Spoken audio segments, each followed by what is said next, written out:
background. John Harvey is out today, and Jason can't make it, so I'm going to facilitate this. Right? So let me start off with a question for you. How many of you have heard of Netflix? What do they do? Stream movies. Stream movies. Did they always do that? They collect data. Get that too. Did they always do that?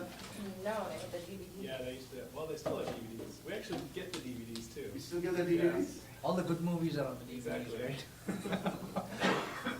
So if you look many years back, they were not streaming anything.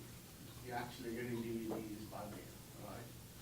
And then when they realized that it's a market for streaming, in fact, the networks have become broad enough that they can actually stream movies, and the competitors who are streaming movies, they quickly set themselves up, so now they are the leaders in streaming movies, right? So what did they do?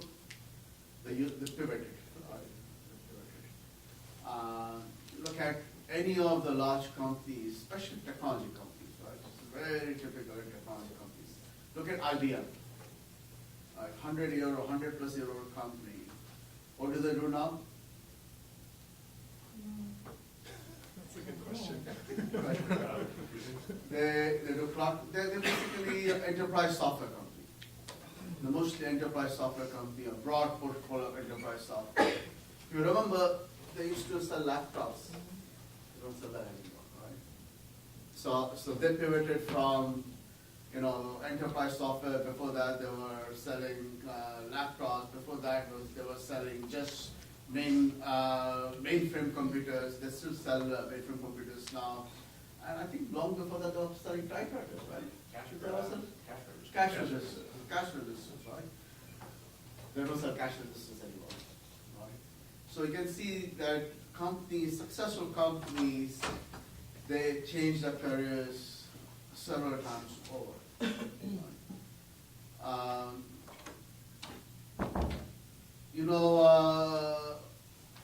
Eric Isaacs? He's just moving over from VP of R&D at U Chicago to Washington, D.C. What is he doing? He's pivoting, right? So all of us, in some sense, are going to pivot in what we do, right?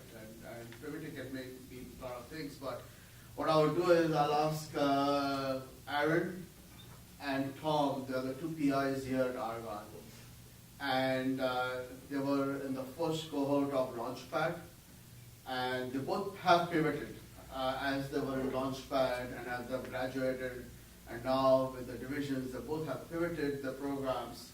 Like them to describe what they've done, and then what we can do is we can go through you guys and see what you're doing and where you can pivot. Does that sound good? Over to you, Aaron. Sure, yeah. My name's Aaron Greco. I've been in Argonne. Actually, I started in Argonne as a SUI student, so I've been affiliated with Argonne since. Was that right? Yeah. I Wow. first came here in 2004. A picture of me as an intern still hangs on the wall in our offices. So currently, I'm in the new Applied Materials division. I'm a group leader for a group called Materials and Harsh Conditions.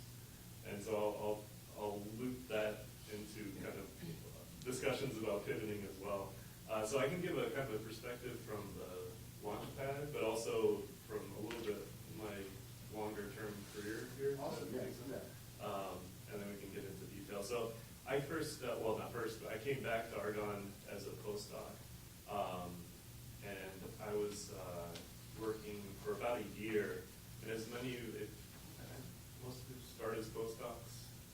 So, we know that, typically you go into a postdoc. If there's funding still available for you at the end of your postdoc term, you might get hired as a. So I had this perspective of, okay, well, I got to make sure that there's going to be funding available in this group for me, or I'm got to start looking for a job. So I guess my experiences with pivoting kind of happened early on. I was already a year in, and we were getting a lot of funding from one office, and I could kind of see that we had kind of a limit to how much funding we'd be getting from this office.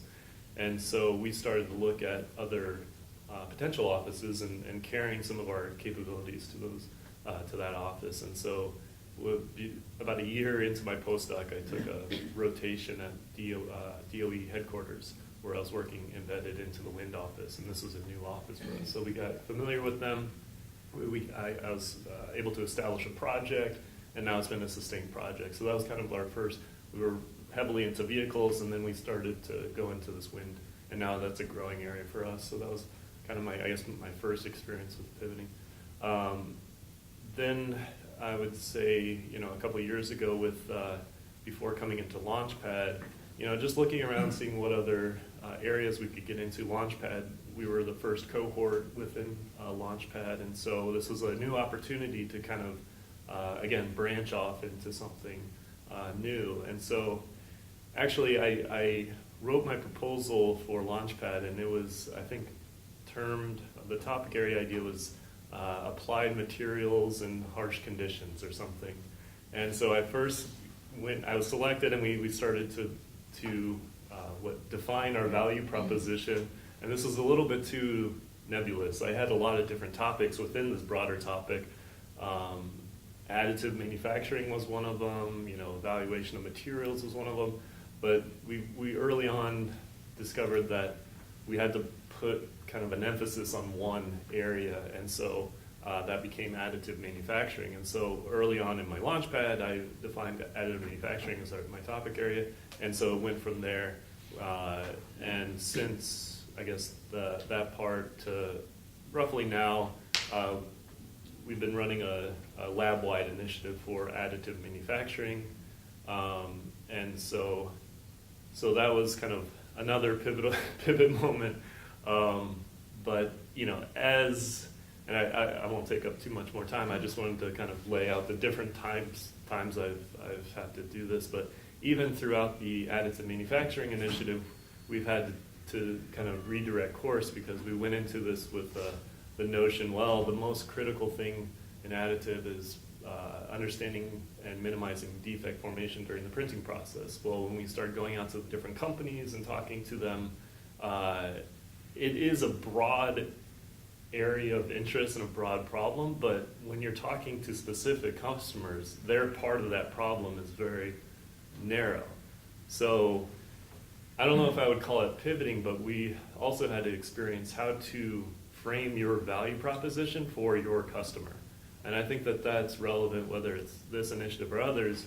We have a lot of different customers here at the lab, whether you work for Office of Science or EERE labs or industry. You might be doing the same exact thing in the lab, but to sell it, more, to put it in a blunt way, you have to kind of reshape your value proposition for that individual customer, I found.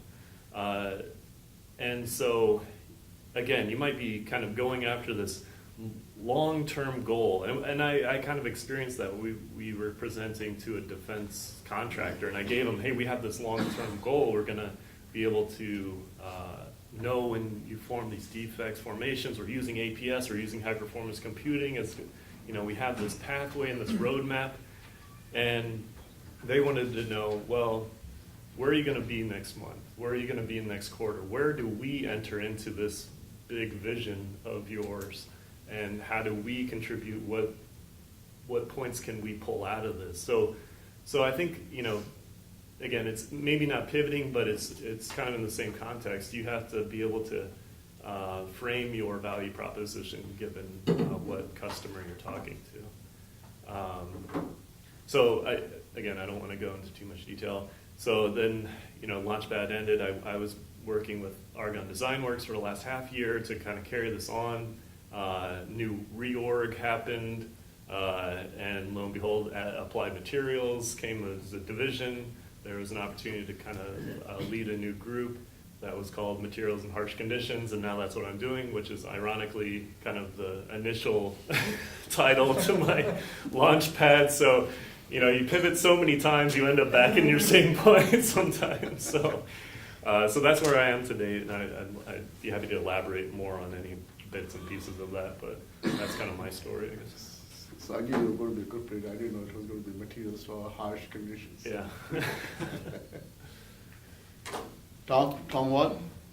Thank you. Yeah, so I'm Tom Walt. I came here a decade after Aaron did, in 2014. I've only been here for 3.5 years. But my background's in civil engineering. I'm in the newly minted Decision and Infrastructure Sciences division. And my Launchpad program was focused around not necessarily an individual technology, but more a service that we could provide around climate change data and decision making. So how can infrastructure owners, infrastructure operators, people in emergency response or emergency management positions better plan for an uncertain future given our Argonne's modeling capabilities, Argonne's capabilities in decision sciences, and this is sort of a program built out of a handful of projects that we've done in the past for various sponsors that have been successful, and it appeared that there would be a larger programmatic opportunity to carry that type of work forward. Climate change is there are political dimensions to that, so that's something that we've had to deal with, and that comes with its own uncertainties. And so I think probably the first pivot would have come, the Launchpad program was I think I was selected in October of 2016. There was a presidential election about a month later, and climate change became a lower priority area for various sponsors. I think we'd initially thought we could engage a lot with private sector energy, so the Exelons of the world. Our other focus was in emergency response, emergency management, and then we were thinking sort of global and national security. But private infrastructure was sort of the top of what we thought we could pursue. And so there was a lot of work at DOE that was not a lot of work, but there was some work at DOE that was sponsored to try and get a lot of, basically to build some momentum and some interest in the private sector energy companies to pursue this kind of work. And it was being very successful. The interest was growing. I think it was evolving into a lot of these companies were beginning to pursue their own initiatives in climate change adaptation and climate change resilience planning. And then because of the new uncertainties in Washington, D.C. around, will climate be something that we at DOE can carry forward with, that sort of stalled out. And really there was a good 6-month, 8-month period where that was not something that even private sector energy companies we were engaged with were interested in pursuing. And certainly not to the extent that we'd hoped.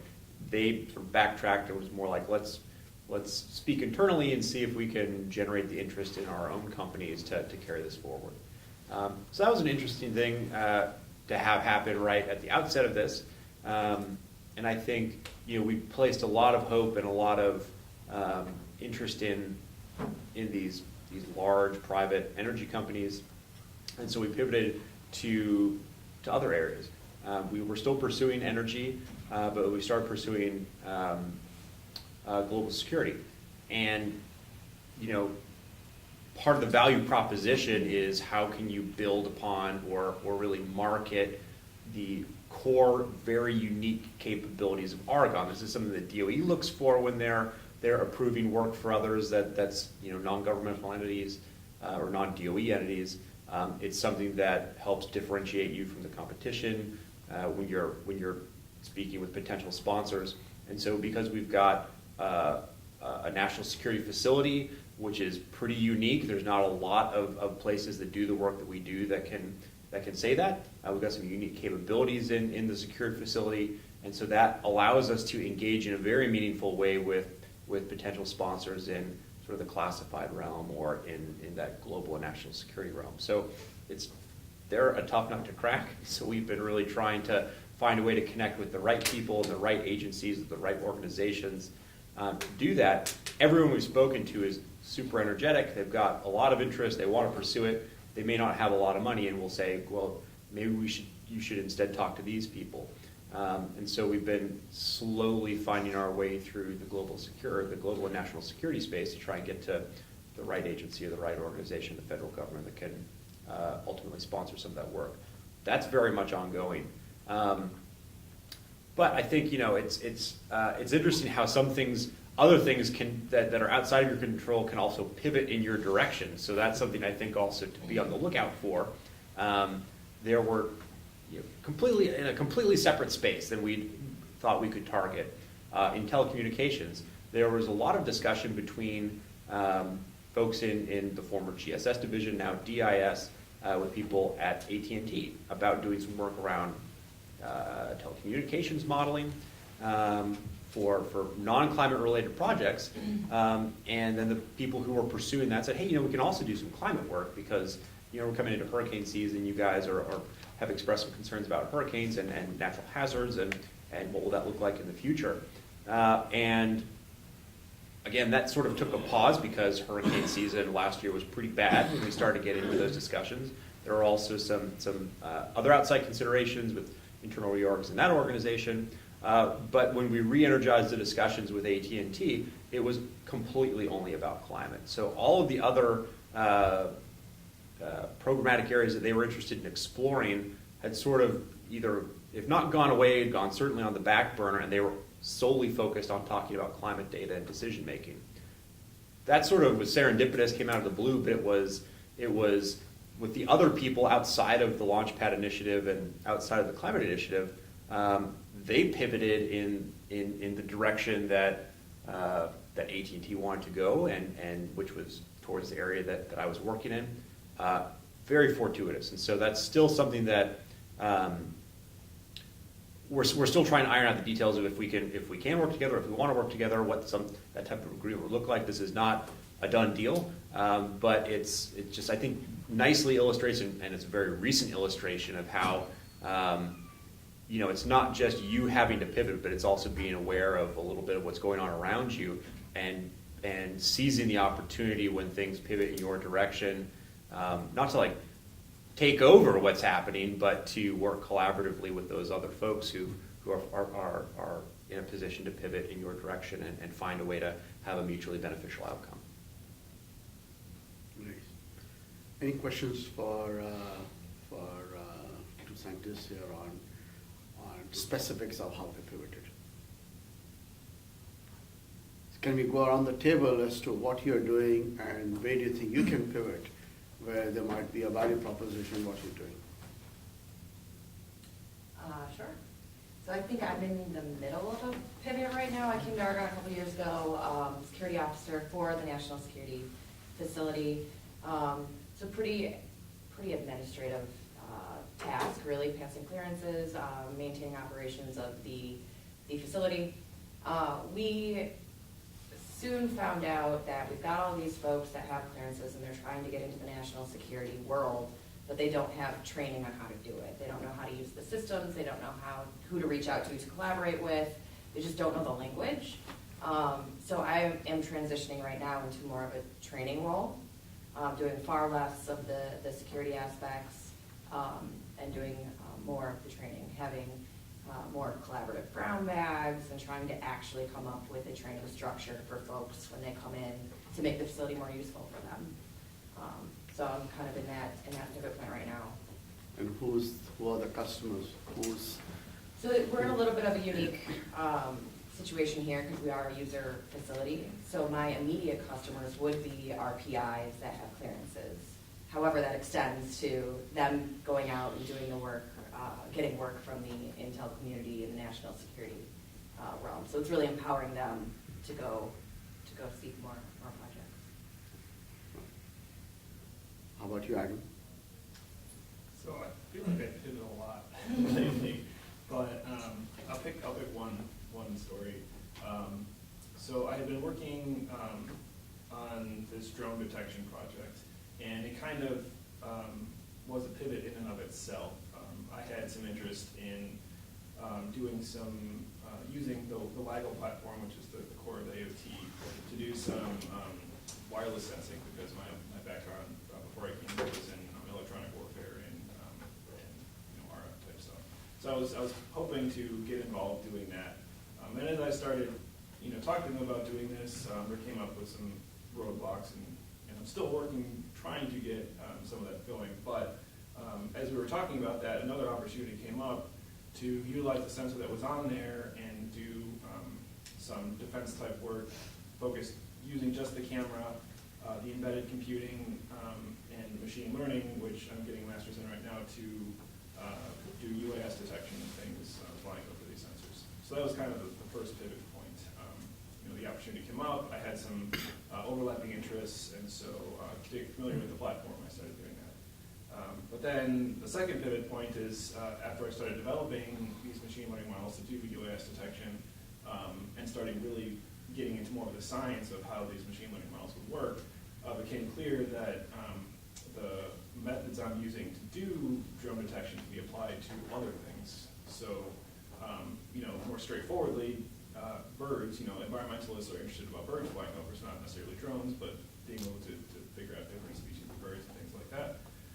But then the way we're doing the motion analysis to do object detection can be applied to other things trying to do detective. It's really a way of enhancing the classification of an object by taking into account its motion. So ERE had a call come out about trying to detect fish going through passageways. And so we took the same kind of infrastructure we had set up and the same machine learning models, but now pointed it at the water, and are getting different training sets, but using the same framework of motion analysis to try and detect fish. So it's kind of, you start in one place, but then as opportunities come up and have overlapping capabilities, you keep kind of switching. So that was one little thing that I had to come up with. Very nice. Janali? Go ahead. Okay, I think I had a couple experience, period in experience, but probably not that successful. My first background was design and maintain the water pipe network distribution system. I worked in a company for about 7 years. Then I decided to get my PhD degree and change my career from kind of small scales water distribution system to natural water system like rivers, lakes, subsurface water, and focus on mainly research. I think I was very kind of satisfied with my work. We had end up with a very comprehensive water system model that is capable of simulating water flow and reactive transport in rivers, lakes, and subsurface. I think that even right now it's still one of the very, very few models that can handle that very complex water system, purely based on physics processes. But when I graduated, the job market was not good, so hard to find a very good, effective position on the research job. Then I decided to get an opportunity from Argonne. The research topic switched a little bit, mainly focused on nuclear waste transport and field and transport simulation.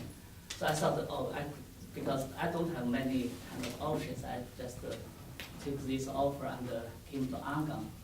But it turned out it's a good opportunity for me, so I kind of can continue my research, my work. But the budget funding, the federal budget on nuclear waste is shrinking really significantly.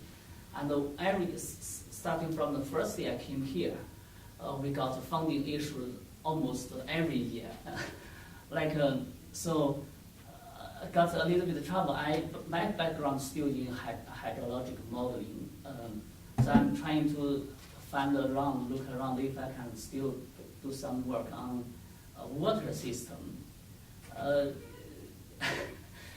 am still struggling now. I haven't really landed on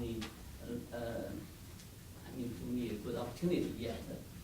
Because somehow, I think I have a very good tool, but really, I never really talk with any users. My previously, the water district management, water management district in Florida, in South Park, and EPA, they use our model, and some university students use my model to their PhD dissertation. But I never really talked to a DOE person who has potential to use my tool.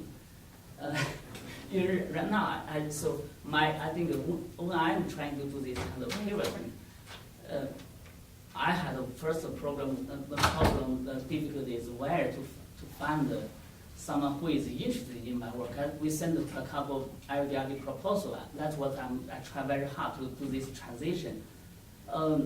Every time we got very good review, comments, and every time we go to the last phase, and even they send our notification as your proposal was approved after we merging with some other projects. Then in the final budget in negotiation, our work were always cut. So never got a really good successful landing to do this transition. But so now I came to here, still trying to find something. And, You said your background is in water modeling? yes. What is an initiative at Argonne? Yes. You should talk to Seth Darling and a bunch of other folks, or Seth Snyder, you both. So water is an area where there's a lot of interest. It's called Water Energy Nexus. So you actually want to talk to people around, and they might be used for your expertise in the initiative that they're talking about. Right. It's a matter of making other people know what your expertise is and where you can add value for somebody to come and utilize your skills. Right. It's difficult for people to know what Argonne knows, right? I mean, it's one thing like Argonne doesn't know what Argonne knows. Yeah, yeah. Right?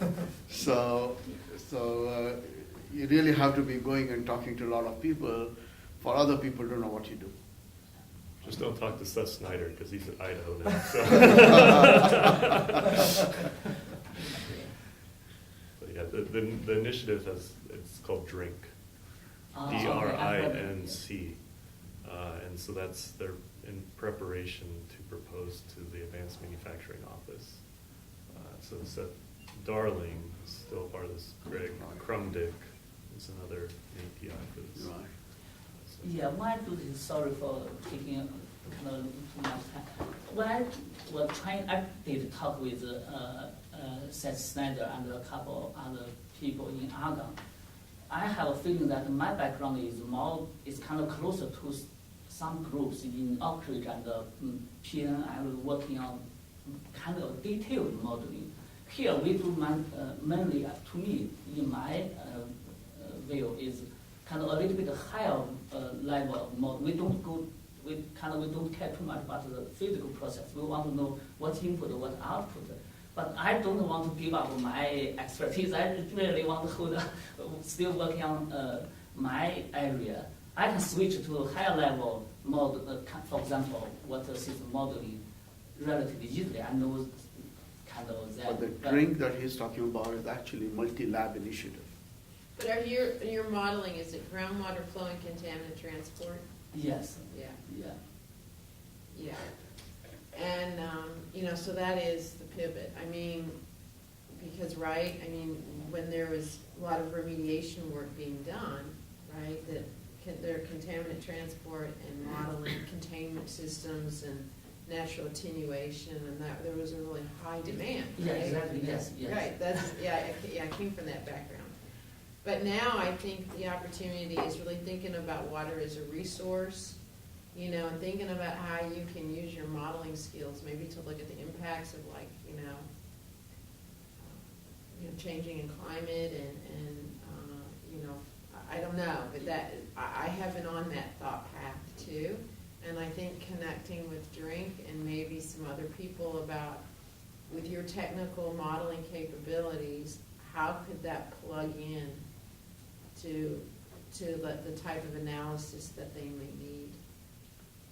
And in fact, the fact what you're saying is that what you do is closer to what is happening at PNNL, could be valued at Argonne, because now they can use that expertise to get part of the project which otherwise would go to PNNL. Exactly. Right. Every PNL use my module into their model, and the PNL Oak Ridge and even Lawrence Berkeley, they took some of the model in my model to their model. But I really cannot that had hard time to initiate anything here in Argonne. I thought that if we can have something like this, we have very unique. So if you can connect with me offline, I'll introduce somebody who's working at a business level with drink, and I'll connect you to Priscilla, and you can use that to see if there's an angle for you to get involved in drink. I'd also, in EVS, have you talked with Eugene Yan? Yes, I do talk. My background, I think, kind of similar to Eugene. Yeah. Except that Yeah. I'm mainly focused on what kind of more detailed development rather than kind of application. So I never have that kind of capability. Yeah, because he's done some very detailed modeling for us in climate that's been really well received.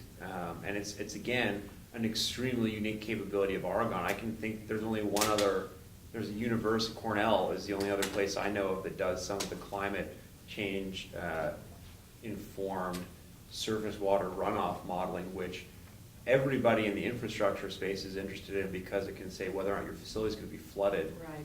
following major events. And we've just got a lot greater variability in climate, so you've got a lot more dry season punctuated by some very intense rainfall, and there's lots and lots of inland flooding.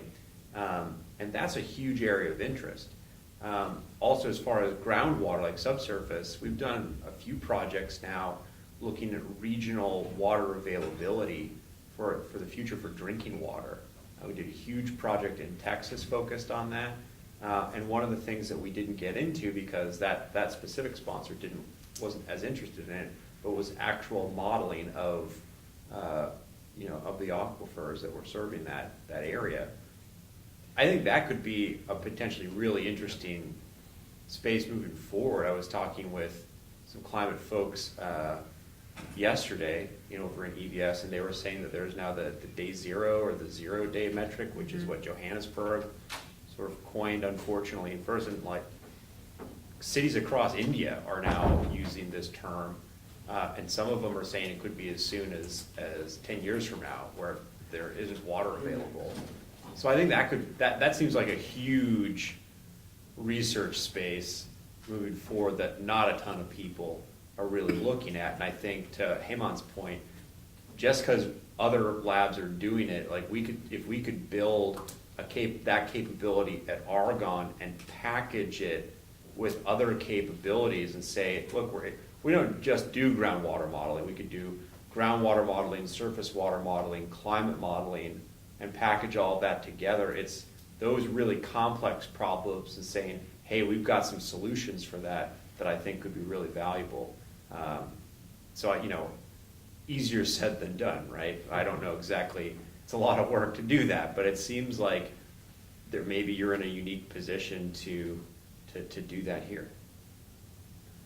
And I wouldn't be deterred by, if you look around and see what we're currently focused on as a deterrent to not engaging in that initiative, because they're probably not doing it because they don't know that we have this capability. It's not that they don't value the capability. Like I'm not saying we don't know what we don't know. So I would engage with those and outlining how your capability fits into this broader base of capability, especially when it can compete or augment any interactions we have with other labs, I think is important to highlight. Have you reached out to Eugene? Do you? Yeah, I do talk with Eugene a couple, and we even we collaborated in a couple of proposals he needs. But just unfortunately, we didn't get them funded. So to me, the most difficult is I never got a chance to start this. Even in the past years, I have slowly used my own time, have parallelized my models, so it can run in a supercomputer in Argonne. but the progress is so slow and it's very kind of, I do this all by my own algorithm match, and even have to learn like supercomputing. I didn't have background, I have to learn that before I can work it by myself. But just kind of never get a really chance to good opportunity to start off.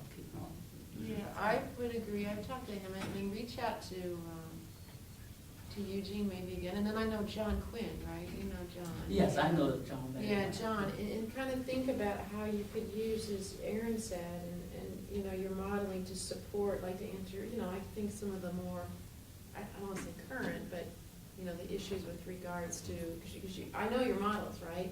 So I know you can look at changes in precipitation and look at when the aquifers are gonna go dry and with the decreased pumping rates. I mean, you could do a lot of that type of work, right? And, Yeah. you know, to help put that quantitative spin on answering some of those questions. So, good. I'm glad you came today. We also have a water dating project at Argonne. I don't know how many are familiar with that. So that water dating project is really useful if you're drawing water from areas where the water is very old, right?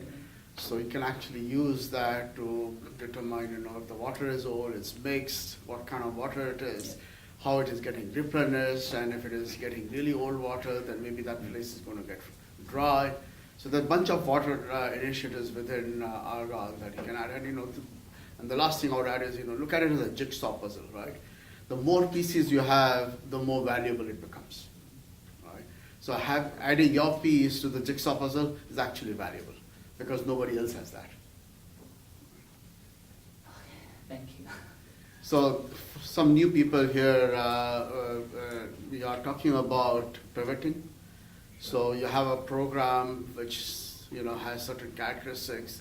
I can pivot from what you're doing to addressing something different or doing something slightly different.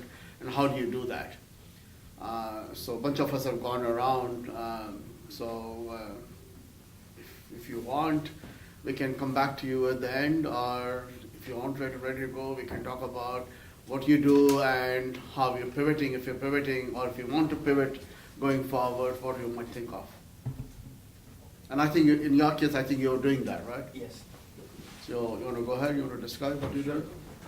So 4 years ago, when I started working at Argonne as a graduate researcher, I was a nuclear engineer in Liberia and working on nuclear waste, trying to understand the degradation behavior for a geological timescale. So over the course of 4 years, I developed a protocol and a method to analyze these waste materials and understand the performance. So the material itself was so complicated that our method was very sensitive to those changes. It had about 5 to 6 phases in the material. So based on that experience, I was at a conference last year in New Orleans, NACE, National Association of Corrosion Engineers, and I happened to sit in one of the biomaterial symposium. That's where I learned the understanding of biomaterial, the state of art in corrosion is a decade behind. They're catching up, but it's kind of slow. They don't want to really give a precise performance prediction for their materials. That is probably due to the regulation and policies. So that's where I thought my method can directly be applied to these biomaterials to assess the performance in various environmental, various biological conditions. So right now, I went to the same conference again this year in Phoenix. It turned out really good. I sat through the whole symposium. I talked to researchers. I did connect with people working in Clemson University and different people in California as well, working in biomaterials, and they do agree that they need better methods, but they don't know what to do. How do they connect the microstructure to the behavior? So there is a missing gap that we can fill in. So I thought, being in nuclear, I can keep doing that work, but I also can start doing some work in biomaterials. So I mean, it helps when you don't have all the eggs in the same basket, especially when your funding is so uncertain year to year. So Well, that's the whole pivot point. Yes. I mean, it's the reality. Yes. Is being able to pivot, and you have a base, you have a set of technical skills, right? And then how to use those skills with regards to the current mission of the laboratory. yes. Yeah, and machine learning is one of the applications which we want to look at eventually because we've developed so much data. now that I can only look so much, but I'm pretty sure the algorithms can do a better job at identifying what are the most important factors moving forward. So that's probably looking down the lane. So, I think this highlights an important point is, knowing when to pivot. You want to pivot before you have to pivot, right? Because then when you run out of funding completely, you don't have the time to do that anymore. So That's correct. Your turn. Okay, so I will just talk about, I'm originally from XSD, so I just talk about the recent evolution of one proposal we're preparing for the LDID. So we study material in extreme conditions. So one of the topics we thought was look at the biological material under relatively extreme conditions, and that might have some impact for medical science and also brain science, like the drastic damage to the brain. So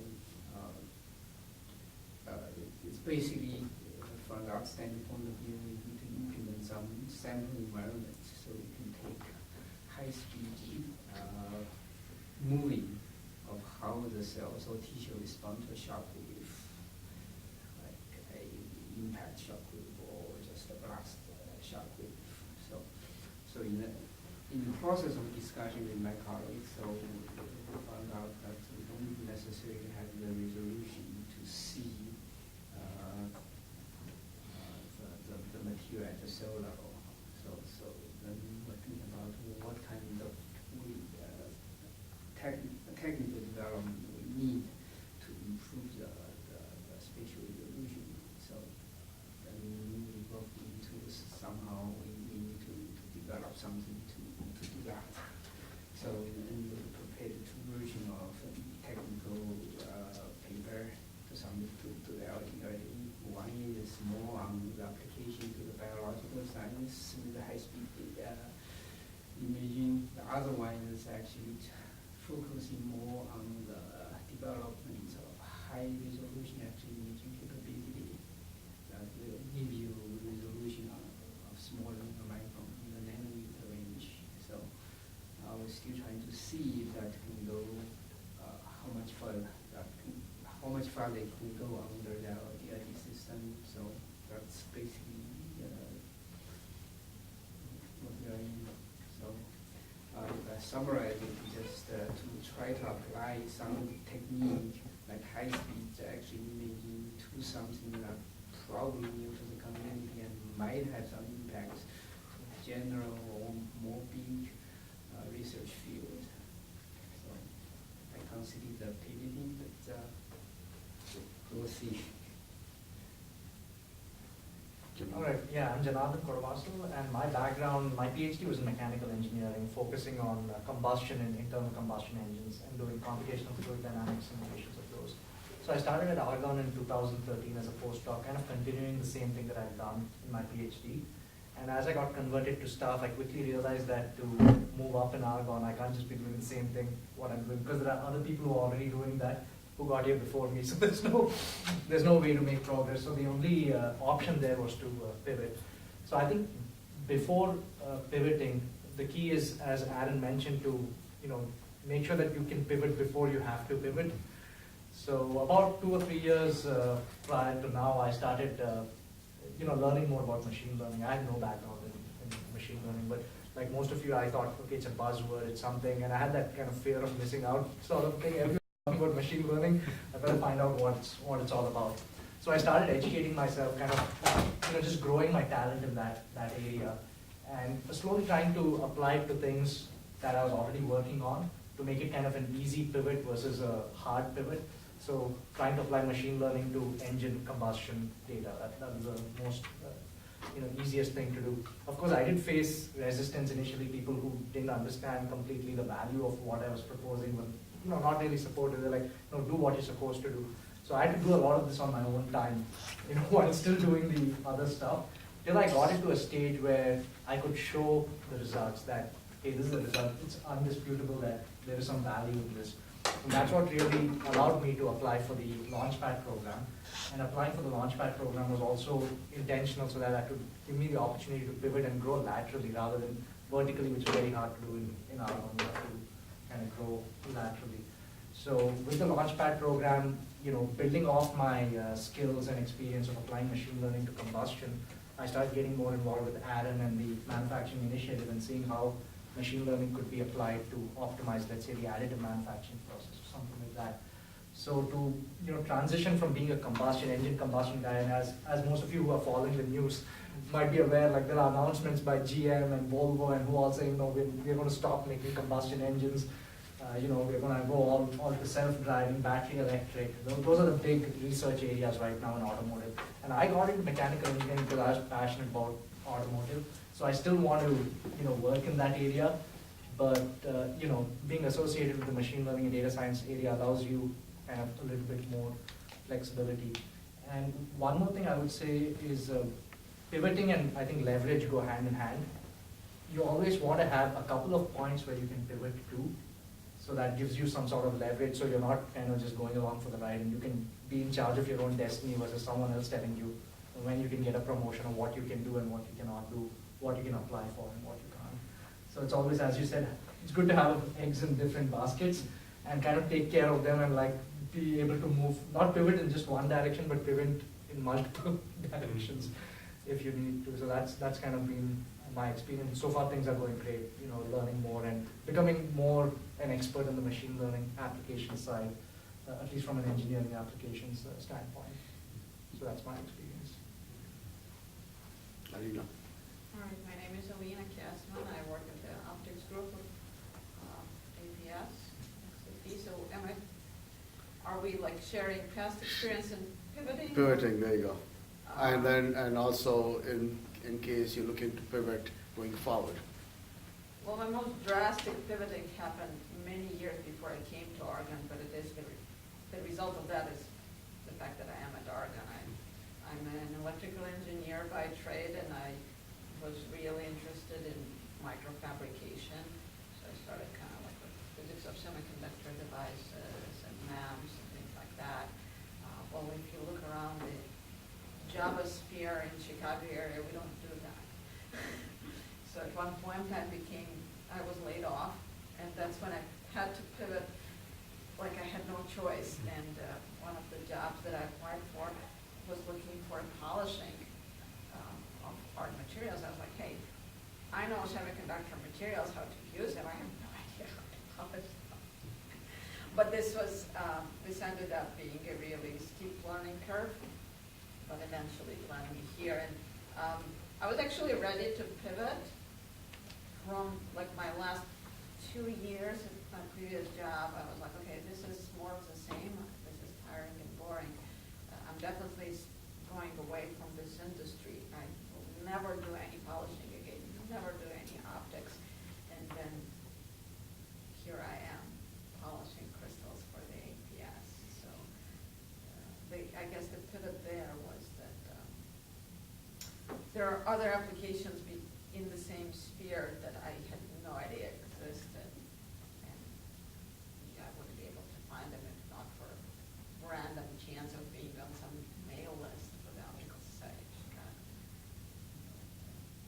And at Target here, I have a choice. I can continue doing what I do and what I have been doing, basically being a lab rat and kind of like glorified technician, or I can look for other excuses to develop something new, which thankfully Oregon allows to do, right? And like, okay, this kind of work is rudimentary and basic. I can actually pay someone else outside to do it for a few $100s, but I'd rather spend my time developing this technique that no one else seems to care about doing. So at first I was very hesitant to try that. I was like, that doesn't work like that. You come from industry, it's not how it works, right? You do what your boss tells you to do.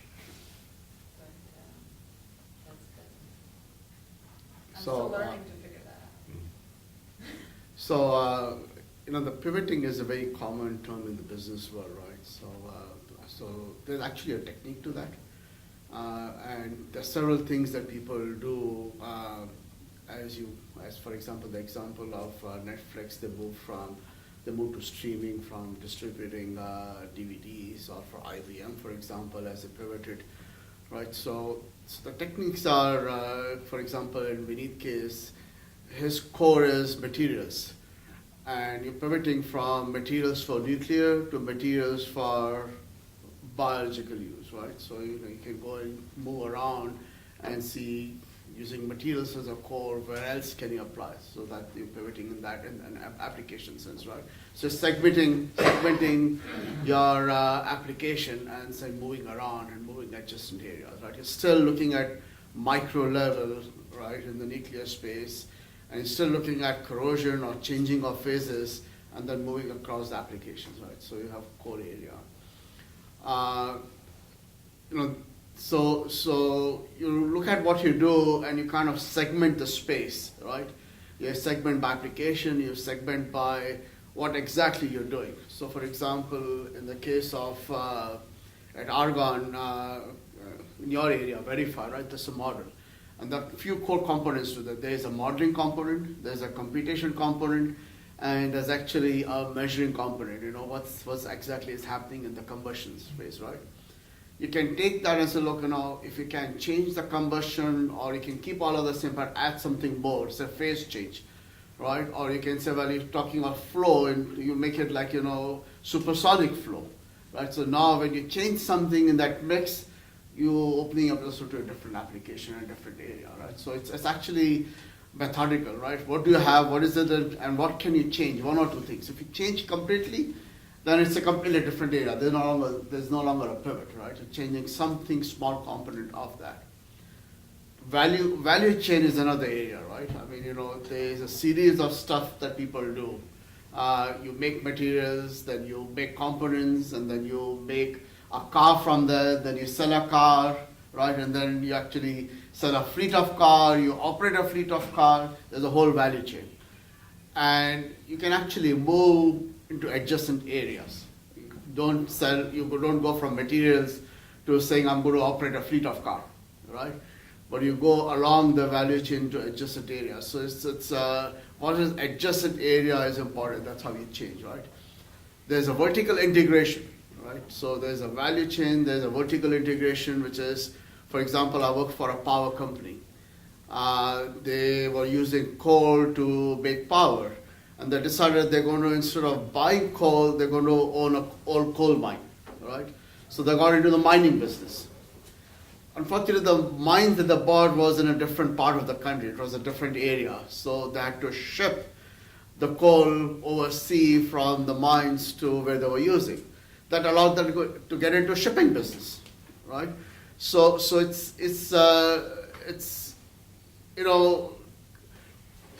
pivoting from what you need to do in either integrating or moving from one application to another. So it's logical rather than just, sometimes this opportunities happen, but it can actually make opportunities happen to you by thinking along those lines, right? So for example, you went and attended a biomaterials conference, right? You could have actually, instead of being accidental, could have thought about it, hey, look, this is an area that I have an application, I can go and attend that and see if I'm useful, right? I got a question for you, actually. Go ahead. Is there, from the business definition standpoint, is there a difference between pivoting and diversification? Well, diversification is keeping in the area and applying to more areas, right? So it's pivoting generally means you kind of leave what you're doing and go to a different area. Okay. Right. But they're related. They're completely related. Yeah, well, and I'm just thinking about that because I think one of the... To diversify, you're pivoting from one area to another, getting in that area, but staying in what you're doing. Yeah, I mean, the risk is when you pivot or whatever you want to call it, you lose track of what your core is and what you have identified as your unique capability. So I think, and Janara, I think you brought the example. Machine learning, completely new area for you, but your core was combustion, so you're going to do combustion with machine learning. So I think that's important too, and not to lose track of that because you can sidestep or redirect so far that now you're in the ether of all this competition that you're just going to get drowned out. Right? Well, yes and no. So I'll give you my career example, right? I started off in semiconductors. That's where my doctoral degree is, semiconductors for power devices and power systems. And initially for solar cells, right? And I did my thesis on solar cells when the only application was really in space and satellites. There was very little terrestrial solar applications. So from solar, I moved to power devices and semiconductors. I got tired, so actually went back to school, got an MBA, and got into finance. The reason why finance is because it's computation, right? So the core strength of being engineer, being good in math, allowed me to get into an area of finance, most specifically in structured finance. Which is again the relation being that is good in math and computations. That allowed me, an entry into finance allowed me to get into venture capital, which is now leveraging finance and my science background, right? So now it's pivoting, but it's in a different area, right? From venture capital, I moved into strategy consulting because the finance and venture capital was dying. But I kept my science as a core strength and the business side of venture capital and got into strategy consulting. That area led me to going back to a power company, right? So now I'm doing strategy consulting. I have a background in electrical engineering. I actually know power, so got me into consulting into power sector. Just the area in finance, when things changed, I got into hedge funds. It's again structured finance here, right? I know quantitative hedge funds, I can do computations, I got hedge funds. Moved into software for asset management, right? So I'm doing asset management with hedge funds. And now I moved into software, which is supporting the whole hedge fund industry. Then from there, I moved to Argonne. Now I'm using my business skills, the marketing skills, and the background in science. So, you can pivot at a time, but come back to what you are because you haven't left your core strength, right? I still can contribute to science when I can, little ways. So it's your core strength doesn't really go away if you're good at it, right? And you can develop a bunch of core areas around it, and you can pivot from one place to another. You can change. Yeah, I guess I was speaking from the perspective of, in this national lab environment, we have to be conscious. There's a lot of activity and there's a lot of, capabilities and specializations and if we go off and start chasing the next new shiny thing and lose track of what we're core and good at, that's what we can stand up and say, hey, we're unique here, then at the end of the day you might end up that there's just too much competition and you're washed out. So I think just in terms of being strategic for the lab, maybe for yourself, you can do that, and you can go work for that other lab. That's fine. But I'm just saying, if you're trying to stand something up for Argonne as a whole, reverting back to the unique things about what we have and the capabilities we have, while still venturing off is kind of and something that I've kind of learned throughout my process and Sure. Launchpad as well. We always, and we always say, especially when you write a proposal, you can do everything, that you're going to solve all the world's problems, and it'll cost, hardly any money at all, and it'll be a few years. But the reality is, what can you do in a short amount of time that makes you stand out above the rest and that you can build from and make a strong statement and a strong case to say that's work that should be happening here. Right. So, essentially what you're saying is difference between a small startup nimble company versus a large company. Right? Yeah. So as a person you can move around in a nimble way from area to area, but Argonne is not a small company, it's like a Titanic, and then if Argonne wants to change direction, it takes time and effort, right? I think that's what it affects. And then, ideally you want to change the direction in an area where there's actually money, right? Essentially the reason why you pivot is because your customers are in a different area than where you are, right? That's the reason to pivot. Yeah, so this is actually an interesting point. So APS is going through an upgrade, right, everyone? If you didn't know that. Everybody should know that. If you didn't know that I don't know what planet you've been on. But I've heard that actually from a couple of scientists, that kind of attitude, well, you've got to follow the money. And the money is with the upgrade, and therefore all the work that I'm going to do is going to be for the upgrade, or at least I will have the upgrade in mind. It's a very nice attitude. However, I'm often reserved about it. Like, well, what about everyone else? You know, life still goes on. There is still stuff to be done without the upgrade, and the upgrade only, you know, is focused in one specific area, but there is life beyond the upgrade. So I often feel like, you know, I want to take care of those that are left behind. But if there's an opportunity on what is still to be done, well, that's your dish, right? But it still needs to be done. So That's right, that's your dish. What still needs to be done, there's money still there, and other people moved away, that's an opportunity, right? Yeah, that's one way of looking at it. So- Or it's a silly and naive attitude of, you know, if you're just, you know, digging your own grave, running into a wall. That's the last thing you want to do, digging your own grave, right? Yeah. But essentially, the all area of pivoting is really about where there's opportunity and money coming in, rather than pivoting for the sake of pivoting.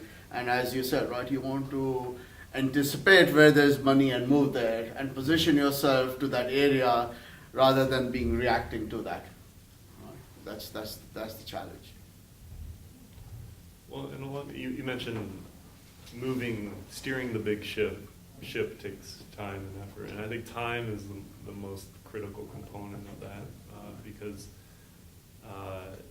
you know, I think, and as Tom can attest to, you know, you can have this anticipation, hey, we're going to go after this money, that's where the money is, and if we put all these things in place, we'll get there.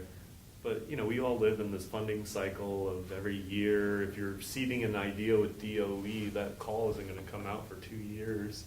You know, so the patience that we might have with these new directionalities doesn't always match with the realities of when that money can come around. So I think, you know, as you're doing that, you also have to be conscious of, well, what are the quick wins, or what, you know, where can I show that this maybe long-term value proposition really has legs, but then along the way, I will, in that realistic time frame, I can get this and this and this, and it'll eventually lead to there. So I think, you know, having the big picture in mind is always important, but also what are the little steps, you know, you can take. So essentially, you're saying that's the end area that you want to go to.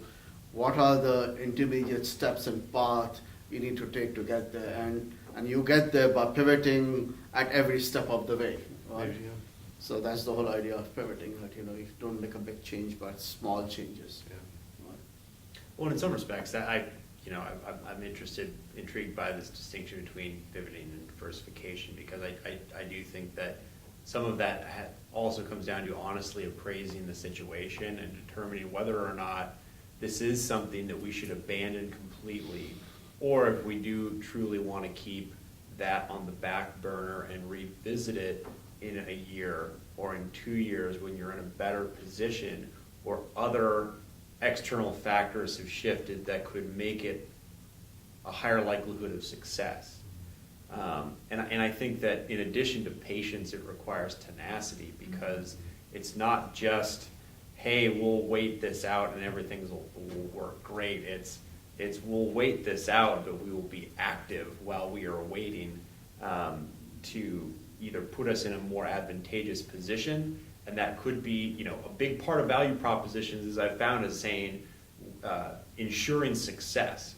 And one way to ensure success is to say we've done this before, or we've done something similar before, and we've been successful. And so, to Aaron's point, if you can, you know, if it doesn't look like you're going to have the big win that you want for 2 years, go get a bunch of little wins in the first year, or the first 2 years, so that when you go up for that, whether it's a big, huge proposal to DOE, or you're going to try and land, you know, the big ideal sponsor, you can say, well, the work that we're proposing to do for you is very similar to these other 5 things that we've done in the last couple of years, and they've been great.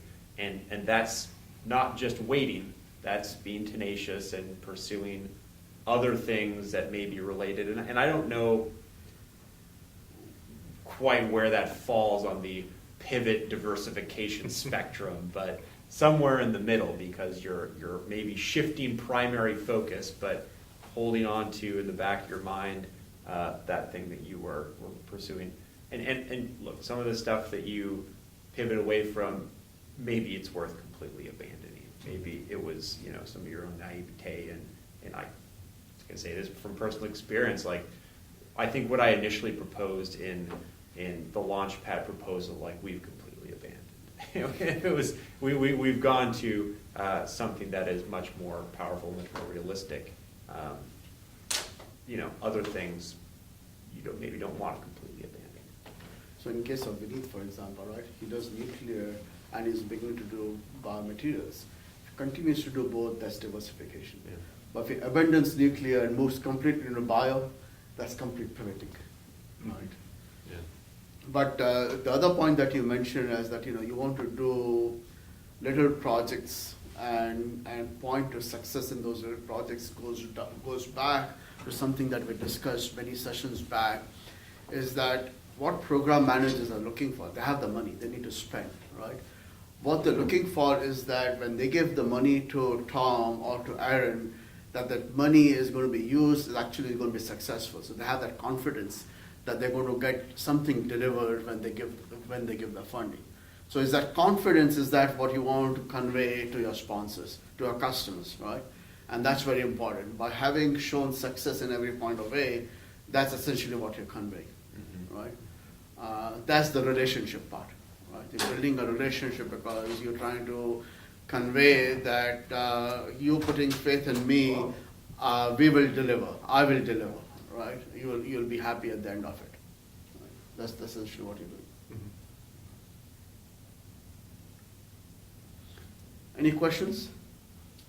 Yeah, just add So- to what Elena said about the EPS upgrade. Can you Yeah, I just say something about what Elena just mentioned about APS upgrade. Upgrade. For people who have been here long enough, we know APS upgrade has gone through multiple versions. And the last drastic change was back in 2015 when we abandoned completely the short pulse source plan and switched to this the MBA type of plan. And that was a very sharp steering, change of direction, 100 degrees change of direction. So previously we hired the accelerated systems division director, the actually science divisions director, all purposed for this short pulse upgrade. But after this sharp change that occurs, it's basically in a month. All the effort we spend in there, all the pivoting we spend towards that short pulse upgrade was totally abandoned. So many people get caught off guard. So a lot of people get laid off after that. So I just wonder if anyone has any insight into how to deal with some situation like that, right? It was looking very promising until that particular day when DOE decided to abandon that plan and switch to a completely new plan. So then basically everyone is scrambling. The effort we spent in the past 5 years was totally squashed. So that's like a disruptive event, right? So disruptions happen, and people who kind of are left aside in disruptions, they eventually find a way to pivot their way back into finding something useful, right?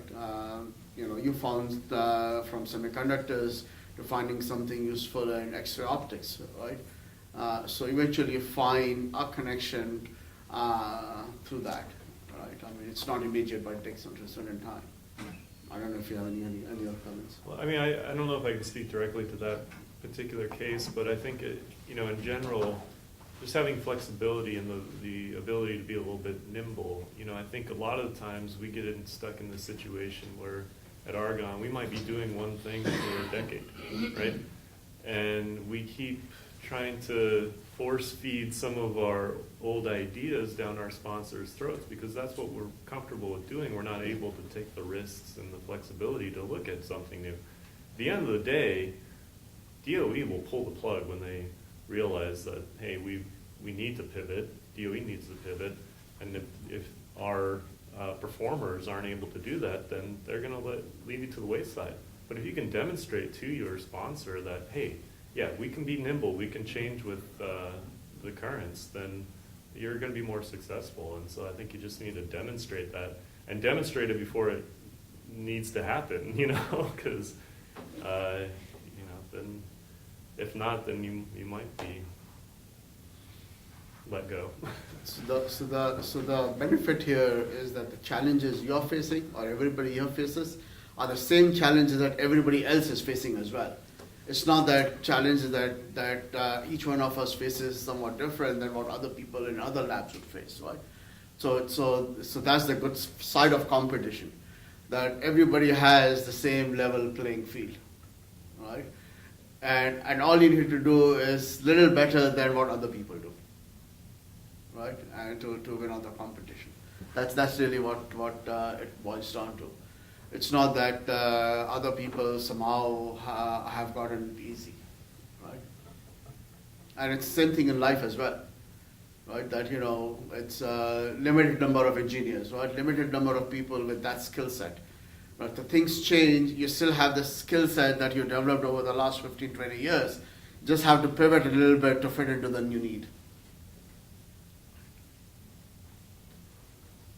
And I would just add, you know, I think the other complexity that we deal with is a lot of us, maybe some of us only have to deal with one customer, but most of us have to deal with a lot of different customers that have different needs and can define your value proposition differently. And so recognizing that and structuring whatever it is that you're trying to do to accommodate that is very useful. And I think, you know, we're talking about pivoting, but the risk is if you start to chase down one customer because you think that you need to pivot to satisfy that customer, and that one customer drops off and you've left your other customers throughout that process, then you're at a greater risk. So and maybe this is getting back to the idea of diversification, but, you know, I think you have to, it's maybe not necessarily steering the ship, but just, you know, projecting the ability to accommodate different value propositions simultaneously. And I know it sounds kind of weird, but, you know, we do it all the time. We write a proposal. You have to be in the mindset of the customer that you're writing that proposal to. It doesn't mean you need to completely steer your initiative to fit that one proposal need. You're just showing that you are able to accommodate different paths. And all of the, you know, these proposals, a lot of this stuff's out of our control, and one might go that you never thought that would go, but you have to start to be able to chase down that path. And the last thing I would say about diversification is that if you see the opportunity is growing, right? So for example, nuclear, biomaterials, any other space, it's not that you have to do all the work. You can hire staff, you can hire postdocs, you can hire the people, you can actually grow the group, right? It's not that you have to do everything by yourself. And that's the opportunity, right? You then grow professionally rather than being a scientist. Now you're managing a group of scientists, you're managing a program. So it becomes a career growth for you, right? So as you pivot, don't just pivot. If you can diversify because it allows you to hire people. That's a very good point. That's what is happening right now.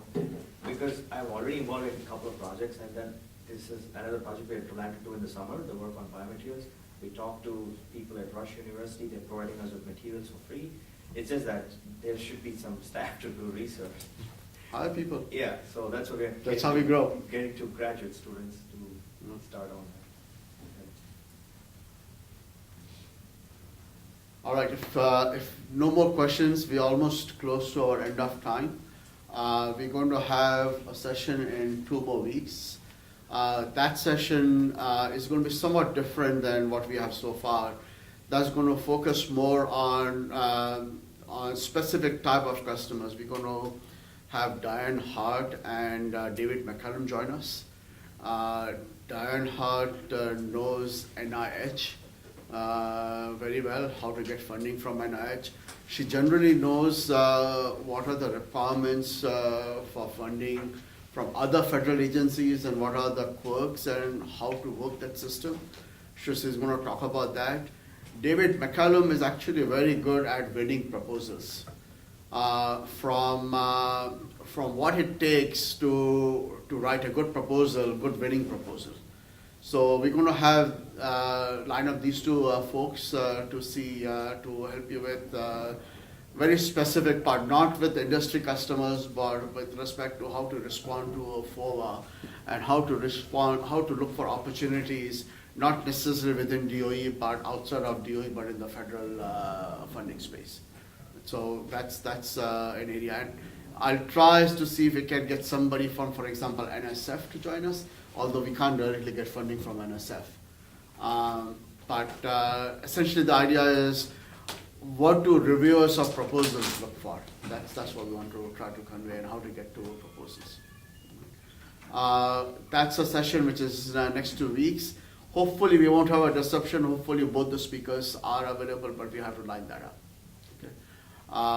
So we'll just send an email out. We'll send an email out, right? There is a session next Friday again. Some of us are always available in cafeteria on the same time frame, 11:30 to 1, in the Nickel area in cafeteria 213. Feel free to come by, and happy to answer any of your specific questions in that area. All right. Thank you very much. I do have these forms to fill up. At the end of the last session, I would like you to fill up a survey that that you guys filled up at the beginning of the session. And what we're trying to measure is if there's a change in your attitude or perception in going through this program. Right? So we'll send that out, and we're really looking forward for your survey response at that point.